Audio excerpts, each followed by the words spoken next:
मीरपुर नाम के शहर में तेजस अपनी पत्नी नीरू के साथ रहता था। पति पत्नी दोनों ही नौकरी करते थे।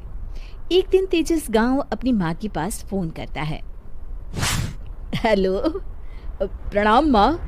जीते रहो माँ, तुम दादी बनने वाली हो हैं? अरे वाह, ठीक है बेटा, मैं कल ही आती हूँ। जब माँ जी शहर पहुंची तो बेटी बहू ने बहुत अच्छे से स्वागत किया। लीजिए माँ जी, चाय। अरे गर्मा गर्म पकोड़े ले आओ माँ के लिए। नीरू रसोई में गई और 2 मिनट में ही पकोड़े ले आई। जी ये लीजिए। बहू जादू से बनाए हैं क्या? अभी तो रसोई में गई थी।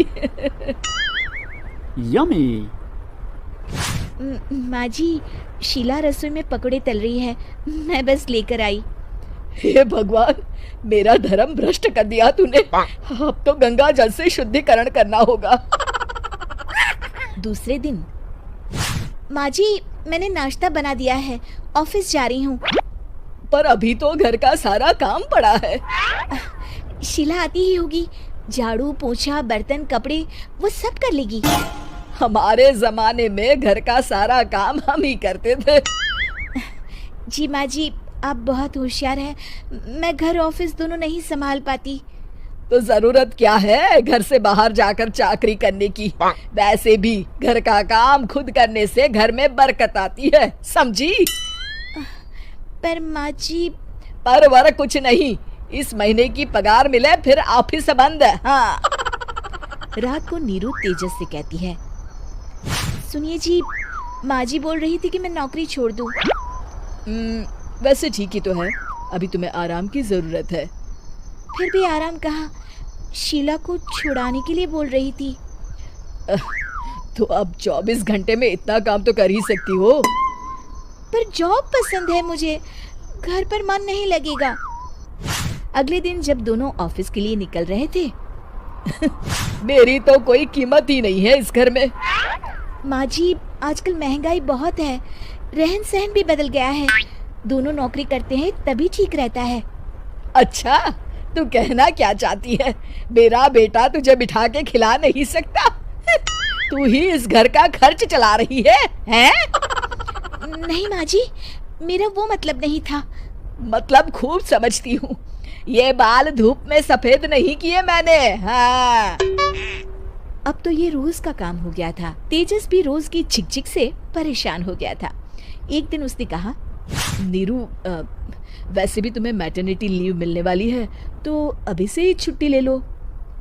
पर क्या, मेरी सैलरी अच्छी खासी है। आखिर नीरू ने रिजाइन कर दिया। जब बच्चा हुआ तो घर में सब बहुत खुश हुए। कुछ दिनों बाद तेजस फाइल देख रहा था। क्या हुआ तेजस, कुछ परेशान लग रहे हो? हाँ, वो हमारी जितनी सेविंग्स थी वो तो हॉस्पिटल में और छठी के फंक्शन में खत्म हो गई है नीरू। और अभी वैसे मंदी चल रही है तो मैं बोल रही थी कल मुन्ना को हेपेटाइटिस का टीका लगवाना है। नीरू, क्या पोस्टपोन नहीं कर सकते? नहीं जी, बिल्कुल नहीं।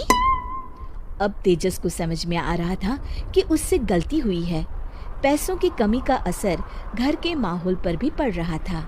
अगले दिन, बेटा मेरा चश्मा और ये दवाइयाँ ले आना, पर्चा देते हुए माँ जी ने कहा। जी। तेजस, मुन्ना के लिए दूध का डिब्बा और डायपर भी ले आना, और ये किराने के सामान की लिस्ट है, इसे भी लाना है। तेजस गुस्से में लिस्ट मरोड़ कर फेंकता है और चिल्लाता है, पैसे क्या पेड़ पर उगते हैं? ये ले आना, वो ले आना। अरे पर ये जरूरत का सामान ही है। वो गुस्से में बिना कुछ कहे ऑफिस चला गया। अरे अरे लंच तो ले जाइए। नीरू दौड़कर डिब्बा पकड़ाती है। एक दिन खाना खाने के बाद, नीरू, अब तो मुन्ना कुछ बड़ा हो गया, तो अब तुम वापस ज्वाइन कर लो ना जॉब। पर इस रिसेशन में जॉब मिलना बहुत मुश्किल है। ट्राई तो करो। फिर मुन्ना? माँ जी है ना, और एक फुल टाइम मेड भी लगा लेंगे। पर माँ जी, उन्हें तो पसंद नहीं। तभी माँ जी वहाँ आ जाती है और प्यार से नीरू के सर पर हाथ फेरते हुए बोलती है, अब मेरी समझ में आ गया बहू, पहले के और अब के समय में अंतर है। तुम काम शुरू करो, मुन्ना की जिम्मेदारी मेरी। मेरी प्यारी माँ जी। ये कहकर नीरू उनके गले लग गई। शिक्षा, परिवर्तन संसार का नियम है, हमें भी समय के साथ चलना चाहिए। उम्मीद है कि आपको हमारी ये कहानी पसंद आई होगी।